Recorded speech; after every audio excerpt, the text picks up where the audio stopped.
Well, it's Thursday, and as most of you, our viewers know, it's time for In Focus Health News by our correspondent, Linord Moudou. Hi. Hello, Dimiake. What do you have for us today? Well, today we will talk about sickle cell later, but first we start news about the AIDS virus. A team of U.S. scientists say it has decoded the entire genetic makeup of the virus, a development that could lead to new drugs to treat the disease. Dr. Kevin Weeks, a scientist at the University of North Carolina, says he and a group of colleagues used a new technique they developed that gave them a full look at the genome of the HIV virus. Weeks says the technique could lead to new treatments for other viruses, including polio, influenza, and hepatitis C. The Bill and Melinda Gates Foundation is funding a new project to analyze the effects of aflatoxin contamination on Africa's crop. Aflatoxin is a toxic carcinogenic byproduct of fungi that develops in drought-stressed maize and groundnuts. The International Food Policy Research Institute is leading the study, along with African and international agricultural organizations. Dr. Clare Narrod, a senior research fellow at FPRI, explains how to stop the spread of aflatoxin. Now, there are different ways to control it for that, and there are some at pre-harvest level that you can control, and there are ones at post-harvest level. So pre-harvest methods, for instance, would be looking at various types of conventional breeding methods or non-conventional breeding methods, doing good agricultural practices, or using certain types of chemical controls such as fungicides. At the post-harvest level, the ways to control it are actually largely through improved storage, separating out the contaminated grains from the non-contaminated grains. We turn now to sickle cell anemia, and it is a genetic disease in which there aren't enough healthy red blood cells to carry adequate oxygen throughout the body. The U.S. National Institutes of Health says sickle cell disease affects millions of people throughout the world, including many in sub-Saharan Africa. About 2 million Americans suffer from the condition, including 1 in 12 African Americans. Rod Murray is the host of VOA's popular radio program, Hip Hop Connection. He's a sickle cell patient and shares his experience living with the disease. Today we want to talk about sickle cell anemia, and the reason we are talking to you is because you live with the condition. Can you tell us when you were diagnosed with sickle cell anemia? Yeah. I was diagnosed at 3 months. At what point did you really comprehend what sickle cell anemia was? I think it didn't take until I was around 11. And I realized that I had been hospitalized 11 times. I'm like, that's once per year? Yeah, maybe there's something going on here. Yes, so that's when it really sunk in that I had sickle cell. And can you describe a little bit how it manifests itself? It's been different throughout my life. When I first started, I would have back pain, lower back, upper back. And I knew, uh-oh, that's a problem.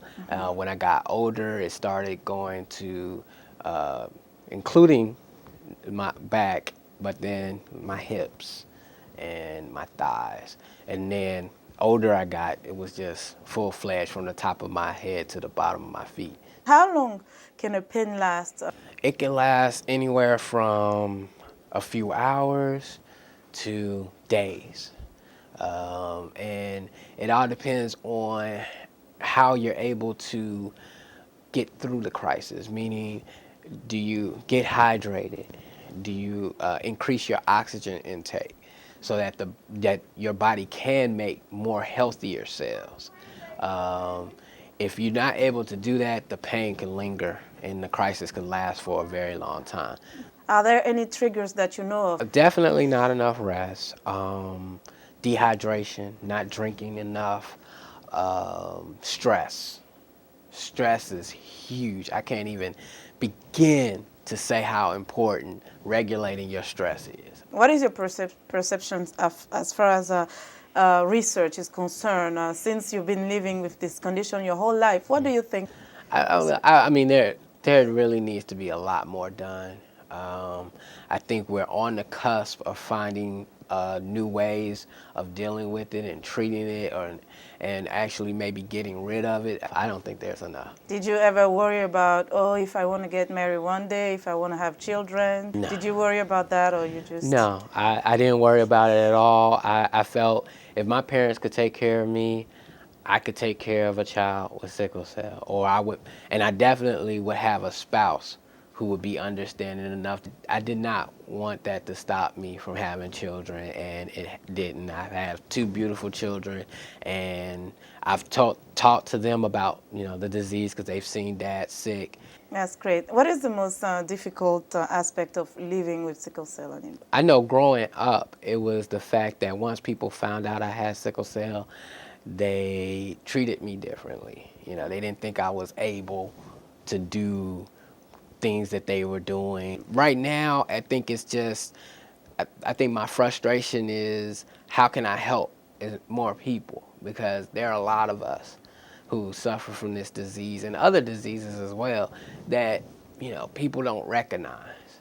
Now, how has this condition affected your social life? I don't do as much as I want to. Meaning, if we go out dancing, I may not dance as much as I want to because I'm like, hey, I need to chill and, not get too tired or anything. But I definitely try my best not to let it affect me at all. If I want to do something, I'm going to go do it. And let me have your final words before we finish the interview. I just think that, if you have sickle cell disease, you need to be sure to learn your body. You as an individual, because what works for me may not work for you. Learn what works. What keeps you from having a crisis? Is it a lot of rest? Is it exercise? You have to learn it for yourself. So listen to your body and figure out, okay, what do I need to do to make sure I stay as healthy as I possibly can? And that was Rod Murray, the host of Hip Hop Connection here at the Voice of America. Seeing Rod bouncing up and down the hallways, you'd never think that he has this condition. Yes, so it's really about managing an attitude too? Yes, attitude is key when you have a disease, that you're living with on a daily basis. So it's very inspirational. And I know, of course, most of our audience have seen his promo, the Hip Hop Connection. He's so alive, he's bouncing up and down. And it's so sad to know that he cannot dance as much as you'd like to, because I'm sure he dances. He still dances. Yeah, I'm sure he does. For more information on these stories, go to voanews.com. And of course, Linord, we thank you always, Tuesdays and Thursdays, for joining us here with always the latest in health news reports.